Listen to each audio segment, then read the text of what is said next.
Ok, c'est bon, on peut y aller. Bissata d'Ishmael, nous sommes le 26 Elul, 5773. Non, ça on s'en fout. Alors ça c'est une Gemara magnifique, extraordinaire, qui est qu'on voit, qu'on entend à la Yeshiva de Chalayahu des centaines de fois. Tanya Rabbi Shimon Yochai Omer Shalosh, donc Taf He Amoud Aleph tout en bas. Tanya Rabbi Shimon Yochai Omer, c'est la fois, c'est 18h30, c'est pas 40. Tanya Rabbi Shimon Yochai Omer Shalosh, maintenant devant la jour les Israël, les souris. Rabbi Shimon Yochai nous dit 3 cadeaux à Kadosh Baruch Hu a donné à Israël. Et tous les 3 il les a donnés seulement par des souffrances. C'est loin de Torah et Israël Olam Haba. Torah, il y a marqué, il y a un beau quelque chose dessus, on va voir tout de suite. Torah, il y a marqué. L'homme, Kadosh Baruch Hu lui donne des souffrances, et suite à ça, il étudie la Torah. Ça veut dire que pour acquérir la Torah, ça vient par les souffrances. Alors vraiment, la yeshiva, avec les bons repas, la clim et tout, il n'y a pas de souffrance ici, on ne vend pas les souris. Aujourd'hui, c'est moins des souris, on va dire, matériels pour étudier la Torah, d'une manière générale. Les gens, ils ne crèvent pas de faim, ou ils ne dorment pas par terre, c'est très rare, quoi. À part peut-être, je sais pas, en Russie, il y a 30 ans, dans les prisons du KGB. Mais bon, mais en général, donc aujourd'hui, on va dire que c'est plus des souffrances plus spirituelles. La difficulté de s'attacher à un monde spirituel, à un petit peu se détacher de mauvaises habitudes ou on va dire de certains kiffs matériels, on va les parler qu'ils n'ont pas une certaine symbiose avec la Torah, donc ça demande un certain détachement d'un certain monde qu'il faut se détacher. Donc très souvent quand quelqu'un il est imbibé dans une certaine ambiance et de sortir de cette ambiance, on va dire quelqu'un qui a l'habitude par exemple de sortir en boîte tous les lundis jeudis. Ok. Alors tout d'un coup de sortir de cette ambiance et rentrer dans un monde d'études de Torah, c'est un peu difficile de se détacher de certaines habitudes. Et donc il y a souvent des souffrances plutôt spirituelles qui rendent difficile l'étude de la Torah. Ok. Ensuite, il y en a plus tard que pour étudier la Torah, parce qu'il faut beaucoup d'argent et tout, donc ça demande certains issourim. On va dire de manière générale. Voilà. Ça c'est 1. 2. Eretz Yisraël,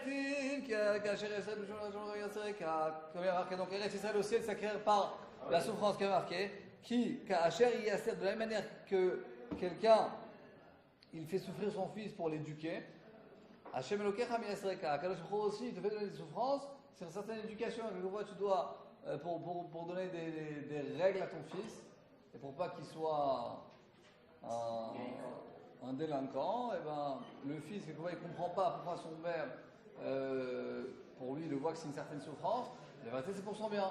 Pareillement, à Kadosh Baruch Hu, il nous fait souffrir dans certaines situations dans la vie, mais effectivement, c'est ce qui nous permet d'avancer dans notre Hashem, d'avancer dans notre vie, de nous cadrer, ok. Donc il y a un passage qui parle des souffrances qu'on vit au jour le jour, ou que ça nous arrive, et tout de suite après, il y a marqué qui Hashem Elokecha meviacha l'eretz tova, ou Batré, ou Ktiv Batré, c'est marqué tout de suite après. Batré, c'est après. Qui Hashem Elokecha meviacha l'eretz tova, il t'amène à la bonne terre qui est Eretz Israël. Donc on voit des souffrances, que suite à ces souffrances, on acquiert Eretz Israël. Et ça jusqu'à aujourd'hui, effectivement, aujourd'hui, dans 5773, trop drôle, c'est pas possible. Désolé. Alors effectivement, les souffrances ne sont pas comme auparavant, mais parce que on a un état super développé et tout, c'est assez facile de monter en Israël, mais tout est relatif, on va dire. Comme je vous ai raconté, mon voisin éthiopien qu'ils ont mis 1 an pour monter. Je vous ai raconté? C'est comme hier, c'est le monsieur qui m'a fait les cours, il a fait une conférence, il a fait visiter Israël à la mer de Paris, et genre, je suis super apprécié, c'est son conseiller, sa conseillère au poids, et je vous avais aimé et tout, et bon, il n'y avait pas eu trop de réponses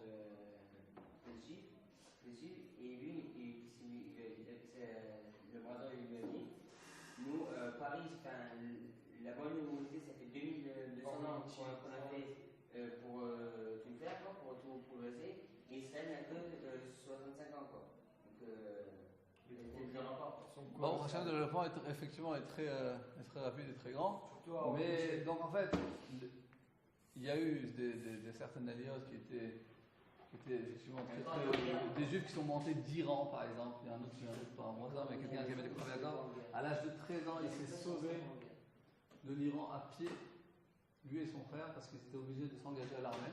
Il y a beaucoup de juifs d'Iran à un certain moment, quand il y a eu le changement de je sais pas comment on appelle ça, le putsch qu'il y a eu. Et donc il y avait beaucoup de juifs là-bas très très riches et tout. Aujourd'hui, il y a des juifs. Et donc ils ont dû fuir à pied jusqu'en Turquie. C'est dans Rochas, ça. Comment? Vous parlez de l'Iran? Ouais, l'Iran.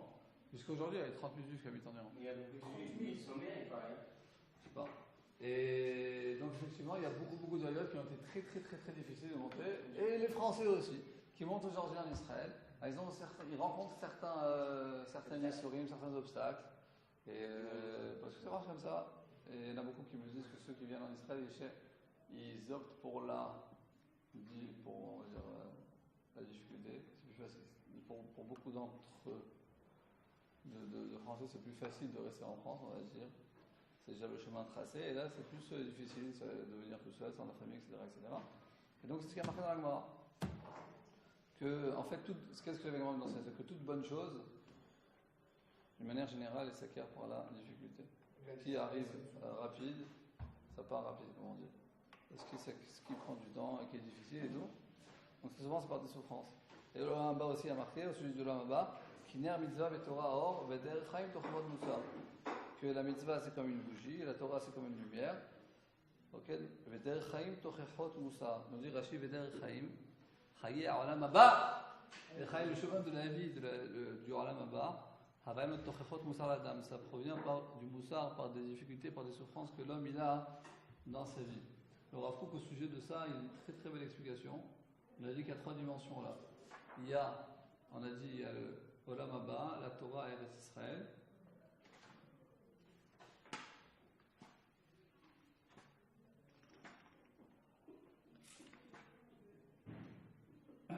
Et donc il dit,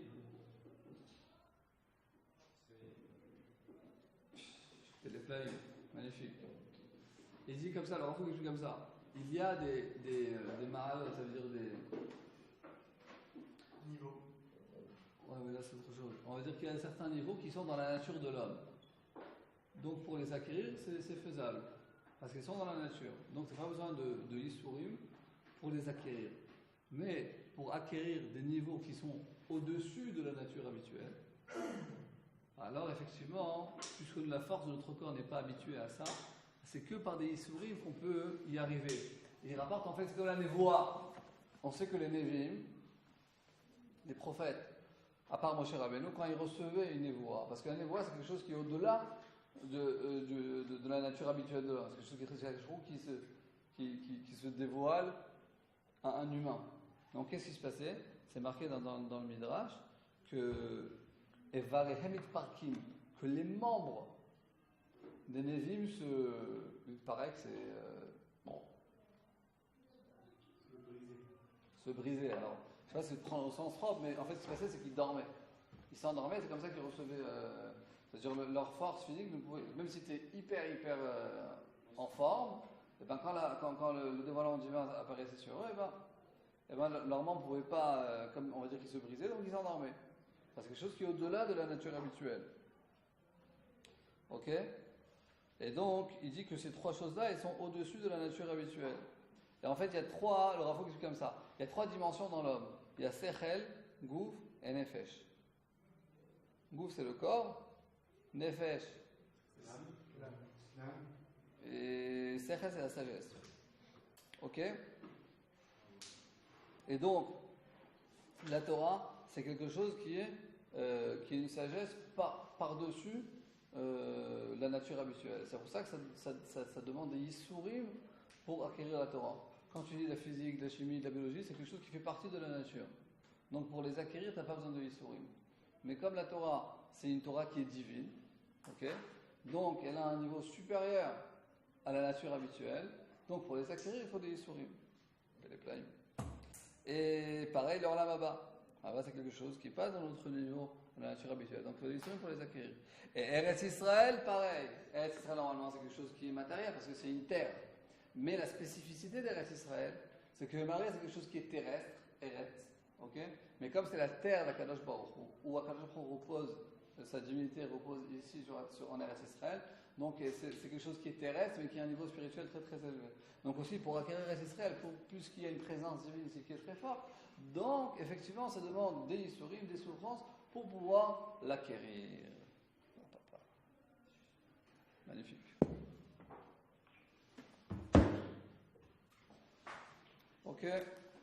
Donc celui qui voudra ensuite rester en Israël, alors attendez-vous à des difficultés, c'est normal. Ça fait partie du chemin habituel. C'est déjà arrivé. Le détachement de la famille et tout. L'année prochaine, l'armée c'est quelle unité? Là on est à un cours de Gemara. Donc, il y a une braïta qui est devant Rabbi Yochanan. Tout celui qui étudie la Torah, qui fait du chesed, et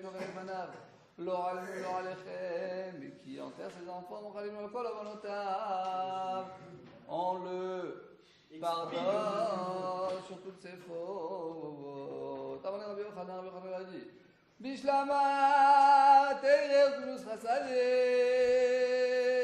Donc c'est quelqu'un qui dit cette phrase devant Tana Kamed Rabbi Yochanan. On a dit cette chose-là devant Rabbi Yochanan. Rabbi Yochanan l'a dit à cette personne. Amar Rabbi Yochanan, Bishlama Teireu Chasadim. Il fait hyper chaud. Je peux ouvrir la clé là-bas au moins quelque chose. Ah ouais, numéro 1.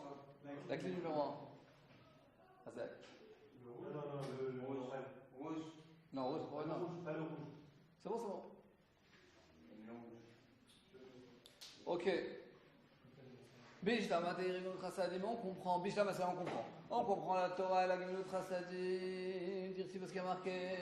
Chesed ve'emet shuchor baravon. Par le chesed et la vérité sera expier nos fautes. Chesed c'est quoi? C'est Gemilut Chasadim, c'est la charité. Shenayem avodet tzedaka v'chesim tzachayim. Celui qui court après la tzedaka et la bonté, il trouvera la vie. Tzedaka v'chavod. Et le tzedaka et le kavod. Emet c'est Torah. Emet, c'est la Torah. C'est une chose très très basique de savoir que même c'est des choses qu'on ne comprend pas dans le judaïsme. Il faut s'habituer. Moshe Emet. Les Torato Emet. Que petit à petit, les choses qui nous ont l'air pas compréhensibles, on va les comprendre. Mais il y a une base qu'il faut savoir que la Torah c'est Emet. La Torah c'est la vérité. Comme c'est une vérité divine qui se dévoile chez les humains. Donc nous, en tant qu'humains, quelquefois il y a des choses qui nous paraissent vachement illogiques, incompréhensibles ou difficiles à soumettre, à comprendre, à connaître. C'est pour ça qu'il y a Naraseh et Nishma. La base de la Emouna, c'est de recevoir sur nous Le joug divin. le joug de la Torah, le joug des Chachamim. Et alors c'est sûr qu'il faut comprendre en parallèle même. Et on a un devoir de comprendre, parce que pour pouvoir effectivement pratiquer les mitzvot d'une manière pleine et être identifié avec les mitzvot, il faut les comprendre. Mais il ne faut pas que la compréhension de certaines mitzvot, elle soit une condition pour l'appliquer. On peut dire, ok, j'ai du mal, j'ai du etc. Alors A, B, C, D, j'ai du mal, j'arrive pas. Ça c'est une chose. Mais de faire une idéologie, il y a pas mal de vents nouveaux comme ça dans notre génération. De dire, bon ça oui, ça non et tout. C'est difficile de dire à quelqu'un qui revient à la religion de lui dire t'inquiète, même si tu comprends rien, fais tout et après on s'attaque. Les gens au départ, quand ils reviennent, ils ont besoin de comprendre, même si après ils acceptent de faire. C'est pour ça qu'il ne faut pas obliger l'autre à faire ça, on ne peut pas obliger personne. Donc on peut dire que petit à petit, effectivement, tu comprendras. Mais seulement la base est née, que si on prend sur nous la Torah et la mitzvot, alors on peut dire, ok, j'ai beaucoup de difficultés, à me garder Shabbat, peu importe, petit garçon, je sais pas, il y a des choses qui sont difficiles. Mais je ne commence pas à inventer une nouvelle Torah. C'est sûr. Et ça, ce qu'ils ont fait, qu'est-ce qu'ils ont fait les réformés?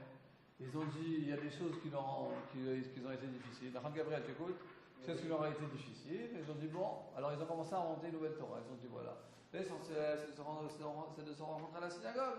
Alors peu importe. L'essentiel, on va dire, c'est pas de travailler, alors venir en voiture. Bon, c'est pas grave, on peut venir mentir à la synagogue. C'est inventer une nouvelle Torah, une nouvelle halakha. On doit prendre sur nous, la halakha, c'est la halakha. Ensuite, quelqu'un dit, voilà, moi j'ai du mal, j'ai de la difficulté, c'est très difficile. C'est une chose, on est tous des humains, et moi aussi, il y a plein de choses que j'ai du mal, et que même quelqu'un qui est 40 ans dans la Torah, il y a des choses qu'il a du mal, et on doit travailler sur soi-même. Mais on ne doit pas, en disant en hébreu, l'ola fort et achulshot, l'idéologie, de ne pas, la fort, comment on dit la fort, transformer nos faiblesses en idéologie.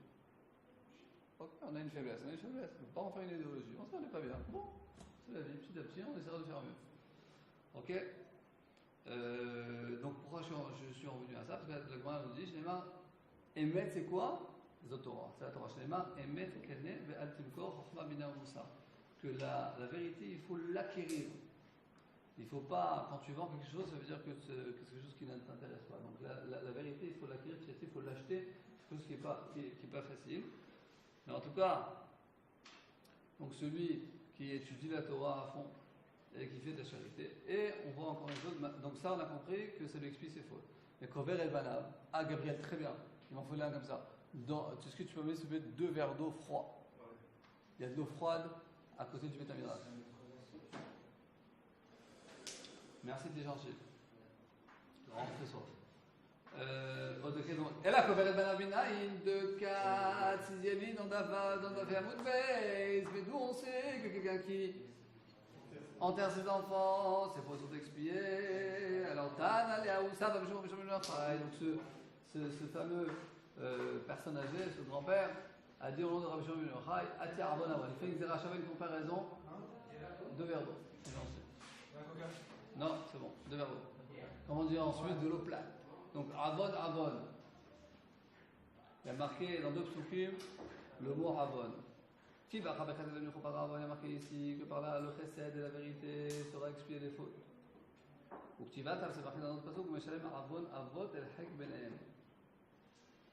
que la faute des parents sera expiée par le fait qu'ils enterrent leurs enfants.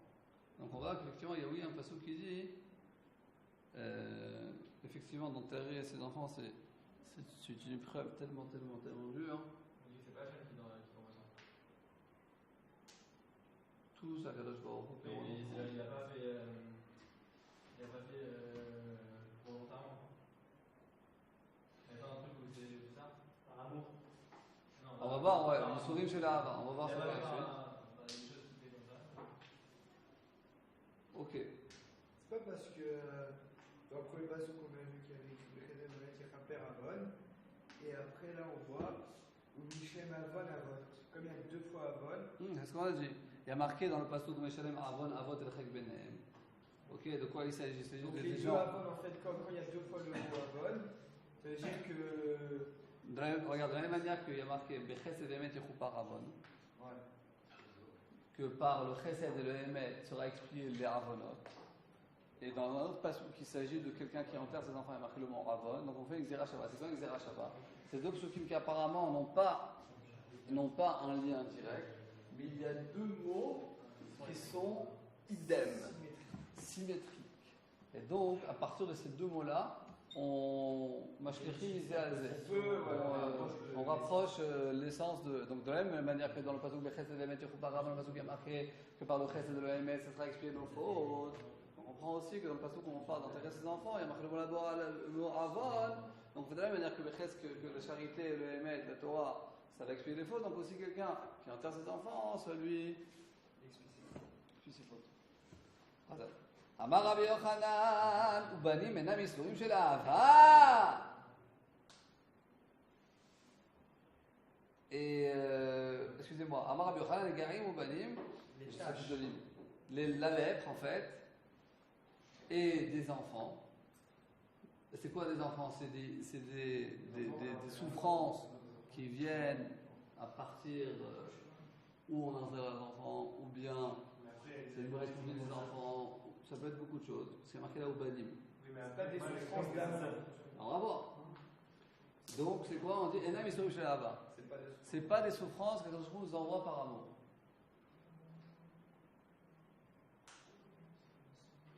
Unegaïlo, bonne dérogation. Et la lèpre, n'est-ce pas un Yisurim qui provient de Yisurim chez l'Ava, Be'atania, 90%. Des fois dans la Gemara, il y a marqué Vehatania, Vehat c'est Ve'are.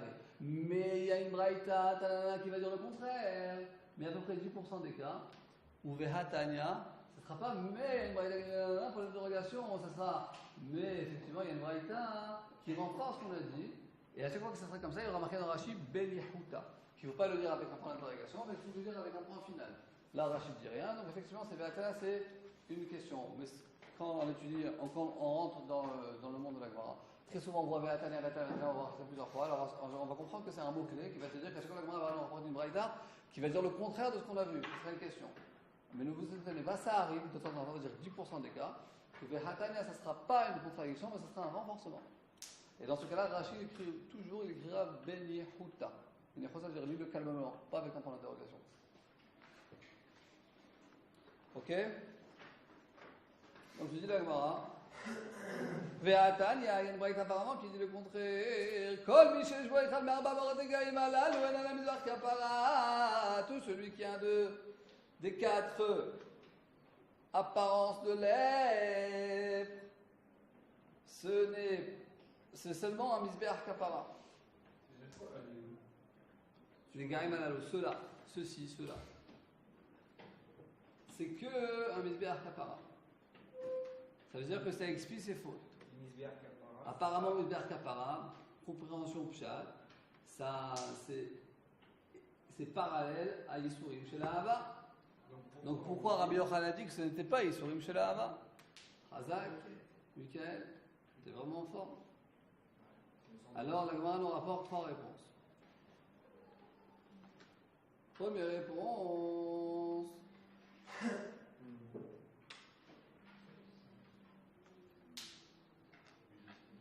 Misbeach kapara havu, Yisurim shel Hava lo havu. C'est quoi? C'est kapara tarvonot. Misbeach kapara, ça veut dire que ça expie nos fautes, mais c'est pas Yisurim shel Hava. Yisurim shel Hava, c'est quoi? C'est qu'Akadosh Baruch Hu nous envoie certaines souffrances pour qu'on puisse s'élever et avancer dans notre Avodat Hashem. Misbeach kapara, ça expie nos fautes, donc c'est 2 choses différentes. Première réponse. Deuxième réponse, Ve'i ba'etema, Ve'alef bet alef, c'est Ve'i ba'etema, Ve'i ici. Ba'et, tu veux, et il m'a dit, si tu veux, dis, deuxième réponse. Halan, ve'haleu. Ça dépend, lan c'est l'anou, à nous, lehu c'est à eux. Ça dépend si c'est un basé ou le. Voilà, ça dépend de qui on parle. Regardez Rachid. Halan ve'haleu. בארץ ישראל שערי חומה מקודשת בה, מקודשות בה, en Eretz Israël, que les villes entourées de murailles ont une grande sainteté, ou Metzorat Taon Shelouach, et quelqu'un qui a la lèpre, il doit être renvoyé de la ville. Choutzalaen, en dehors de la ville, Enan Yisurim Shel Hava, ce n'est pas des souffrances d'amour. Bavel, Sheteonin Shilouach, à Bavel comme les villes, même entourées de murailles, n'ont pas une Kedusha. Alors, même Misbeach Kapara, Avu Yisurim Shel Hava, donc effectivement c'est des Yisurim Shel Hava. Donc pour Bavel, que le type y reste, c'est-à-dire il a une véritable épreuve, il a une souffrance, mais il reste dans la ville, alors c'est considéré comme Yisurim Shel Hava. Mais s'il doit être renvoyé de la ville, c'est plus les Yisurim Shel Hava. On peut expliquer là une explication que dès que ça nous détache de la société dans laquelle on a l'habitude de vivre, alors effectivement ça ne peut plus être des souffrances par amour. Parce que c'est déjà quelque chose qui va à l'encontre d'un besoin basique de l'homme.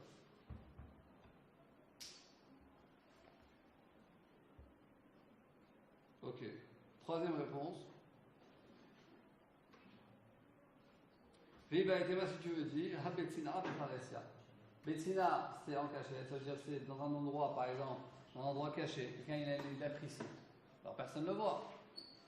Alors dans ce cas-là, ça sera des Isurim, ça sera Misbeach Kapara, ça ne sera pas Isurim Shel Ahava. Et si c'est Befaré, c'est que tout le monde voit, alors ça sera Isurim Shel Ahava. C'est pas Misbar Kapara, c'est l'inverse, non? Misbar Kapara, c'est Isurim Shel Ahava. Alors je vais vous dire, on n'est pas forcé de dire comme ça. Pourquoi? Parce que l'ordre.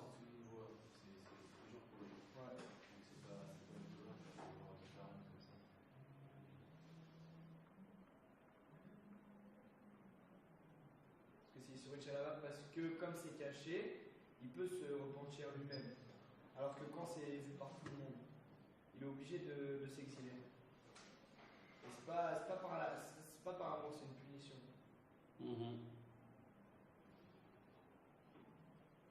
Comme ça. Hazard, on peut dire comme ça, c'est vrai. Et en plus, on a vu que Misbar Kapara, c'est écrit Misbar Kapara, vous, Isurim Shel Ahava. Donc, Non, comme Betsin A, c'est Misbar Kapara, c'est-à-dire que c'est Isurim Shel Ahava. Et Praïsa, Prasia, c'est pas Isurim Shel Ahava. Et nous, c'est Isurim Shel Ahava. C'est la même structure que les. C'est la même structure, mais cette structure est pour le Dieu. Bon, on a Mais. Merci beaucoup, Gabriel. Ok. Non, la structure, elle n'est pas obligatoire. Très souvent dans le chasse, on voit que quand tu as deux cas, ensuite tu amènes une réponse, c'est pas forcément, comment on dit ça, A, B, non, c'est pas forcément du tout. Donc moi, j'avais étudié il y a plusieurs années, j'avais compris le contraire et j'essaie de comprendre pourquoi.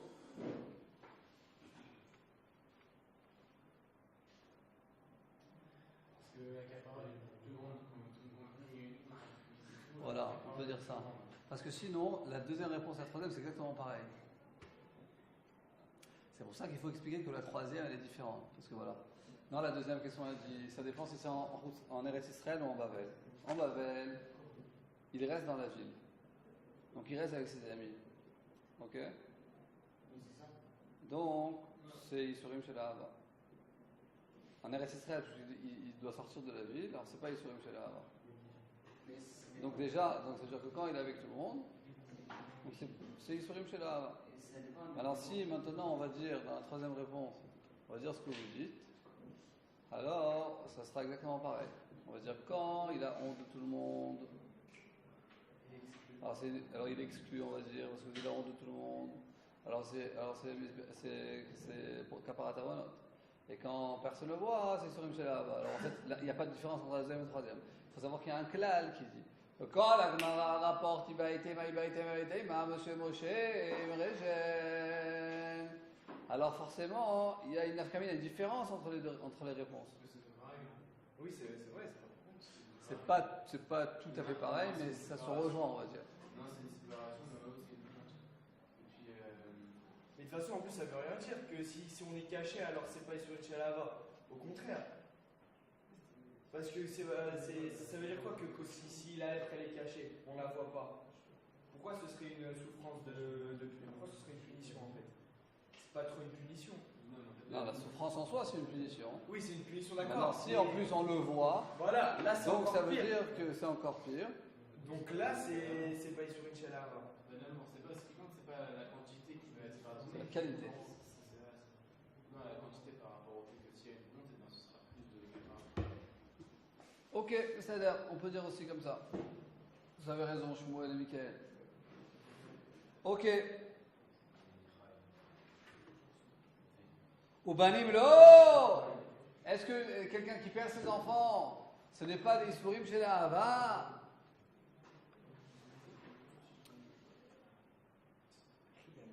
Mais de quoi il s'agit? Il est madabolomet, s'il avait des enfants, ils sont morts. Rabbi Yochanan a dit Din garma de asira bir. Din, ça. Garma, cet os. De asira, ça vient du mot dixième. Le dixième, bir, ben. Parce que Rabbi Yochanan avait 10 enfants. 10 garçons, ils sont tous morts. Et quand il allait, il a gardé le los du dernier. Et quand il allait faire la nechama, comment dire ça, consoler une famille qu'ils ont perdu des enfants. Comment on a les noces de moi, j'ai pas compris. C'est vrai, alors, il y en a qui Pour la disent, consolation. il y en a qui disent Ouais, que, c'est quoi. il y en a qui disent que c'était une dent qui était tombée. Il y en a qui disent que c'est Stam Anos, pas d'Afka de ses enfants. C'est vrai qu'il faut l'enterrer. Alors, il y en a qui disent que c'était une dent en fait. C'était une dent, que c'était une dent qui a été tombée avant qu'il était décédé. Oui. En tout cas, c'est comme ça qu'il consolait les autres. Alors, c'est pas possible de dire que Rabbi Yochanan, c'était pas de Yisurim Shalava, c'était un très très grand sadique. Donc, c'était un grand sadique, forcément, c'était de Yisurim Shalava. Alors, on se dit, Ela de lo avoli uklal. Ela de lo avoli klal. Veha d'avoli, mais ça dépend si tu as des enfants. Quelqu'un, il a des enfants qui sont morts, ça c'est Yisurim Shalava. Quelqu'un qui n'a jamais eu d'enfant, ça, c'est pas des Yisurim Shalava. C'est seulement Mochalim, le kol arbonotav. Regardez Rashi. D'Avoulou, Banou, mais les enfants ils sont morts. Avalou, Yisurim, Shalava, c'est Yisurim, Shalava. Avelout, Mechaper, la volonté. Parce que cette Avelout, elle explique toutes ses fautes. Rabbi, ça c'est très intéressant la suite. Magnifique. Rabbi Chia Baraba, Halash. Rabbi Chia Baraba était malade. Al Legabé Rabbi Yochanan. Rabbi Yochanan est venu lui rendre visite. Amar lui a dit Havir Alecha Yisurim. Tu kiffes les souffrances. Havirim, c'est quelque chose de Haviv. Sympa. Préféré. Tu kiffes les souris. Il était malade. Sympa de le voir. Il lui dit non, l'oreille de l'osrara. J'ai pas envie des souffrances et ni le mérite des souffrances. Après, il aura beaucoup une très belle explication, je vais vous dire ça. Pourquoi? Parce que c'est très difficile. On va voir plusieurs fois que la Gemara nous dit que tu as de très grands amouraïs, c'est-à-dire les plus grands deuils. Ils disent on veut ni les souffrances, Alors vous l'avez écrit à ni les mérites. Alors qu'est-ce que nous, même plus que ça, qu'est-ce que nous on va dire quand quelqu'un a une grande souffrance? Alors il va dire que c'est Rabbi Yochanan, les tout grands, ils ne voulaient pas les souffrances. Alors moi, qu'est-ce que les gens qui ont fait les souffrances, qu'est-ce qu'on va dire? Il y a écrit Ashrei Giber, Ashrei Sarah, mais ça c'était au sujet de la Torah, de la Maba. Non, c'était au sujet de celui qui a dit soumis. Non, là, Ashrei Gever, Ashrei Salouya, c'était un passouk pour nous dire Donc, que pour acquérir la Torah, ça vient par des souris. qu'est-ce qu'il dit le passouk? Ashrei Giber, Asher. Heureux l'homme qu'Akadosh Baruch Hu lui fait des souffrances. Okay. Heureux l'homme que Akadosh Baruch Hu il fait des souffrances. Et là, ils ont des souffrances et ils disent non, on veut ni les souffrances ni les mérites. Alors on va, alors il y a une très belle explication, on va le voir dans la suite.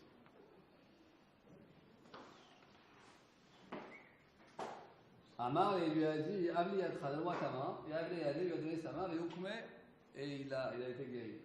Oukme, c'est se relever quoi. Oui, il y avait la position. On n'est pas encore à une répétition. La suivante, c'est une répétition. Ensuite, Rabbi Yochanan Khalas.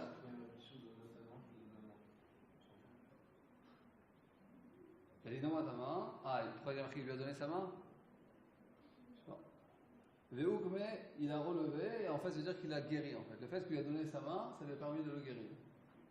Rabbi Yochanan Khalash. Rabbi Yochanan était malade, virgule. Rabbi Hanina est venu lui rendre visite. Amar lui a dit. Alors là, c'était le contraire.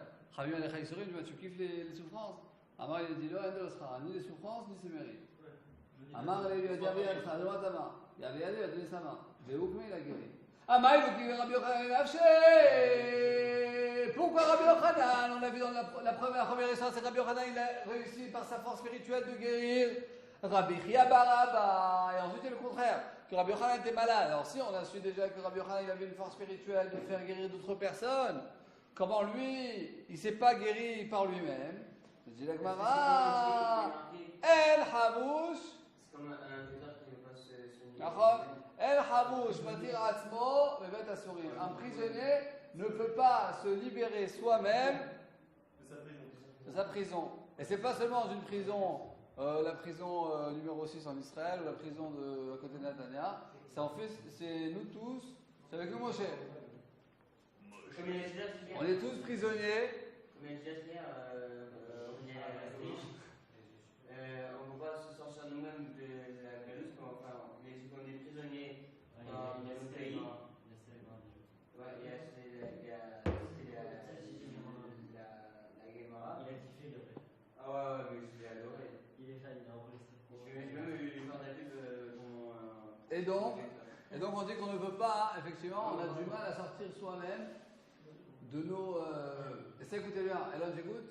Il est bien. Vraiment, prenez cette Gemara pour toute votre vie. C'est une Gemara qui est une intelligence psychologique extraordinaire. Quelquefois, on se rend dans certaines situations problématiques, néfastes, et vraiment, on n'arrive pas à s'en sortir. Parce qu'on est emmêlé par nos sentiments, par nos habitudes, par énormément de choses. Il suffit quelquefois d'en parler à quelqu'un qui n'est pas dans le couple. Quelqu'un, par exemple, il va parler avec ses parents, avec sa femme. Quelquefois, ça ne marche pas. Pourquoi? Parce que comme ses parents, ils sont impliqués, ou sa femme, ils sont vachement impliqués. Donc il faut qu'il parle avec quelqu'un, ça peut être un copain, mais qui n'est pas du tout impliqué, quoi. Son rave, quelqu'un qui n'est pas impliqué. Quelqu'un qui est vraiment dehors. Et il va véritablement lui mettre ABCD tout sur la table, comme on dit. Il va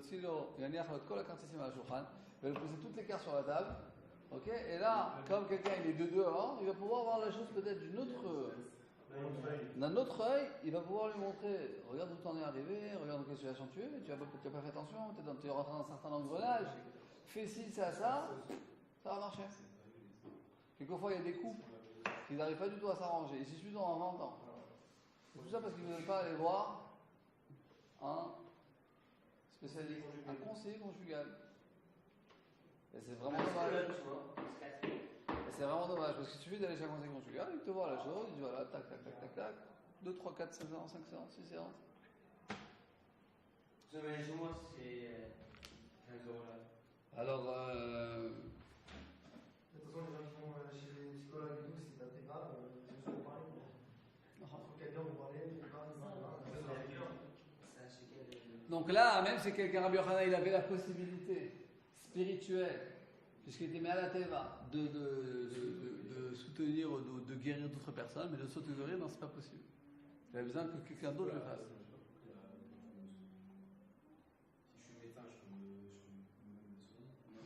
Mais là, on parle de Tous les médecins, ils On parle pas de ça. Je sais pas ce que On parle pas de ça. Comment On parle pas d'un truc comme ça. Alors là, on parle.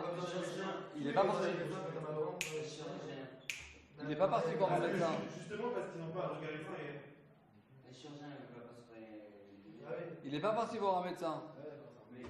Tu écoutes? Non, mais même C'est une sommité spirituelle qui est venue le voir.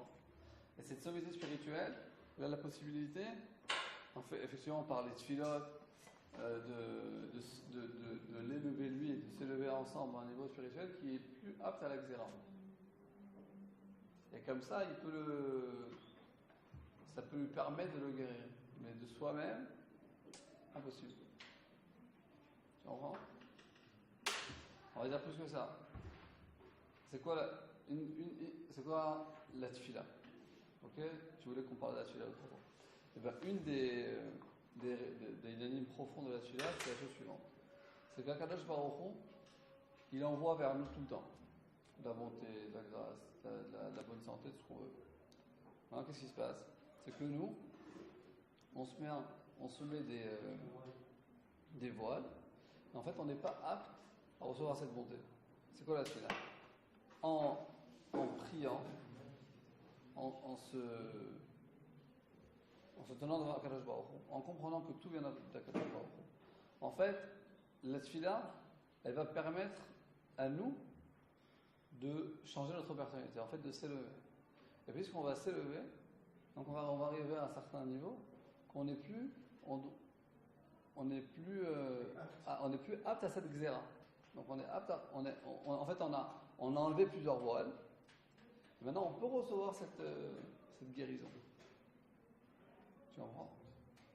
Maintenant, si on voit qu'il y avait un niveau spirituel très haut, il y avait peut-être un certain point négatif chez l'un d'entre les deux. Alors quelqu'un de dehors, il peut voir ça, et ensemble, il peut s'élever. Donc il peut élever l'autre, on va dire ça comme ça. Tu comprends? Quelqu'un qui a résolu ce problème. Forcément. Quelqu'un qui est impliqué dans un certain gamme, dans un certain défaut spirituel, alors il aura du mal à aider l'autre. Mais si lui il est déjà par-dessus ce ce défaut, et ben, il pourra aider l'autre. Maintenant, Rabbi Eliezer, C'est comme le rappel des questions dans Je ne pense pas d'accord. donc, Celui qui avait prédit tous ces projets dans les mains. Il manquait juste un gâteau dans son dessus. Non, c'était là.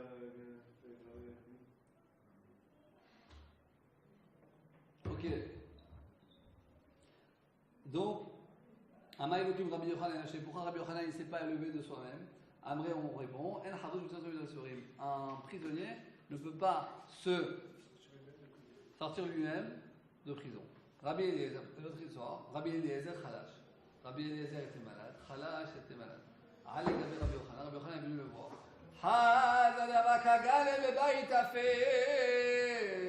Attendez, avant ça, je voulais vous dire. Non, on va voir là-dessus. Hada, il a vu des Hava, Ka Gane, Gane c'est dormir, qu'il dormait, le bail a fait dans une maison obscure. Gale l'Idrae, il a découvert son bras. Benafal Nehora, il y a une lumière intense qui est apparue dans la chambre. Hazie de Hava Kabach et Rabbi Eliezer. Donc il a vu, Rabbi Yochanan a vu que Rabbi Eliezer a commencé à pleurer. Amari lui a dit, Amay Kabach, pourquoi tu pleures? Et Mishum Torah de l'Orafash. Si tu pleures, pourquoi? Parce que tu n'as pas pu acquérir assez de Torah. Shanil, on a étudié. Chadam Marbe et Chadam Amit. Peu importe si tu étudies beaucoup, si tu étudies un peu. Marbe c'est beaucoup, Mamit c'est un peu. Tout dépend de l'effort que tu mets. C'est ce que tu veux faire, c'est Shem Shamaïm. Ça, c'est une grande différence entre les maths et la Torah. Tu fais un truc de maths à l'université, tu as pu mettre une tonne d'efforts psychométriques. Quelqu'un, il s'est mis corps et âme en des mois et des mois et des mois et des mois et des mois et des mois et des mois, et à la fin, il a eu 480. Alors, les efforts qu'il a mis ne servent à rien, parce que finalement, il a 480. Mais dans la Torah, si c'est corps et âme pendant des mois et des mois et des mois, alors l'effort en soi, ça t'a élevé de niveau, ça t'a approché de la Kadosh Baruch Hu. Donc il lui dit ici, c'est parce que tu pleures parce que tu n'as pas pu assez étudier la Torah, parce que tu étais contraint par X, Y, Z. Alors pourquoi tu pleures? Pas parce que beaucoup, un peu, vers le Shem Shamaim. Si, si c'est parce que tu n'étais pas riche, parce que tu étais pauvre. Pas tout le monde a le mérite de gagner, on va dire, au loto et la Torah, c'est-à-dire et la spiritualité et la matérialité. Toi, tu as reçu la spiritualité, tu as reçu la Torah. Tu es pauvre, on peut tout avoir dans la vie. Mais Mishumban, c'est parce que tu n'as pas d'enfant. On a vu avant. Voilà l'os du 10e enfant. Donc moi aussi, lui aussi, Rabbi Yochanan, il avait des grandes souffrances à ce sujet. Il a essayé de le consoler. Amar lui a dit, pourquoi je pleure? Sur cette beauté qui va, la beauté de Rabbi Yochanan, qui va se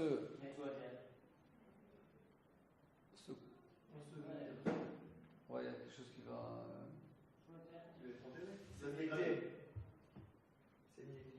s'émietter, s'effriter, un autre mot. Se décomposer? Ouais. S'émietter, se décomposer, ce que vous voulez? Il est décomposé, c'est bon. Be'afra, mais un autre mot que je cherche, c'est pas grave. Dans la poussière. Kabachina, sur ça je pleure. Amare, Alda, Vadai Kabachin. Sur ça, vraiment, il faut pleurer. Au Bachot travail, et les deux ils ont pleuré. Adeach et Beachi, ensuite on va expliquer ça de but. Adeach et Beachi, c'est on va dire suite à ça. Amar lui a dit Chavim Alecha Isurim, tu kiffes les souffrances ou pas? Amar Lelo, il lui a dit non. Lo, Endros Haran, pas les souffrances et pas les mérites. Amar le Yav Matama, il lui a donné sa main, et il a guéri. Alors tout d'abord, au sujet du fait qu'on voit une histoire après histoire, que des très très grands de la génération voulaient pas ni les souffrances, ni leurs mérites. Il y avait une explication extraordinaire. Et il rapporte l'histoire du Gaon de Vilna. Le Gaon de Vilna, c'était une tête, mais quelque chose de... je sais pas, à 3 ans, il savait toute la Torah par cœur, ou vraiment... En 3 ans. À l'âge de 3 ans, comme ça vraiment. Il n'y croit pas à ça, peut-être. Bon, mais le fait que c'était un Gaon, même s'il ne connaissait pas la Torah à l'âge de 3 ans, peu importe, En tout cas, c'était un génie démentiel dans la Torah. Et aussi dans d'autres choses.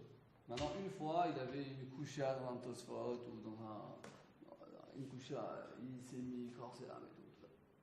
Et tout d'un coup, en pleine nuit, eh ben, il y a un malard du ciel, quelqu'un qui est arrivé pour donner la réponse. Et le Gaon de Vilna, il a chassé. Je veux pas de toi ici. Il croit pas, Samuel. Il voulait se déclencher.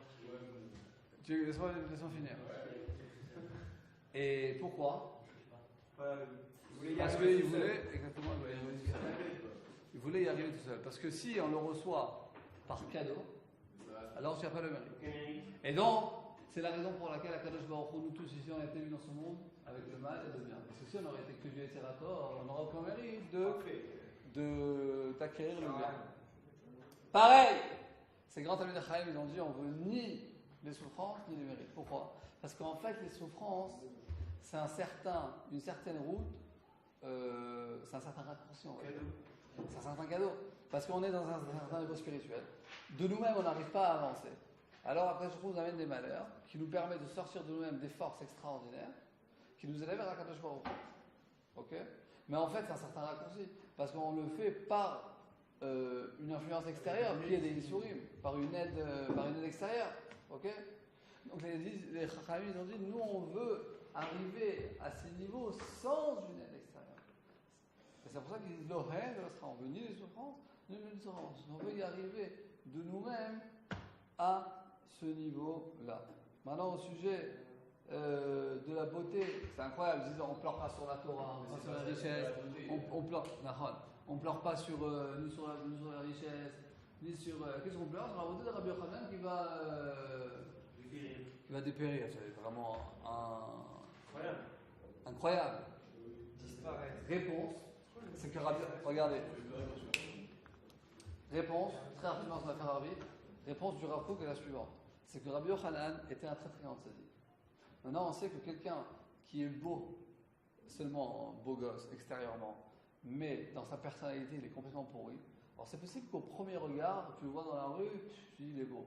Mais dès que tu vas vivre avec lui, voire 2 minutes, 10 minutes, un quart d'heure, 20 minutes, et s'il a une conduite déplorable, et ben finalement, il ne te paraîtra pas du tout beau en fait. Parce que la véritable beauté de l'homme, c'est d'Afka selon ses midotes. Et plus quelqu'un, il a des midotes, c'est pour ça que quelquefois des très grands tzadikim, ils ont l'air très très beaux. Quand tu rentres, une bracha, quelque chose de très beau. Pourquoi? Parce qu'ils ont des midotes tellement intenses que même si peut-être leur visage n'est pas très beau, mais finalement ça se reflète sur leur beauté extérieure. Maintenant, Rabbi Yochanan, il était et beau dans l'extérieur et beau dans l'intérieur. C'est-à-dire, et pourquoi il a pleuré? Il a dit que si il est aussi beau, on va dire, un peu seconde, j'ai oublié.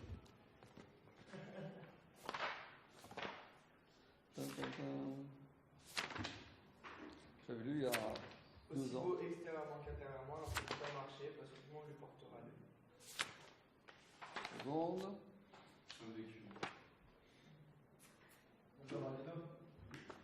Non, non, reste Razak. Une seconde, On va courir ça.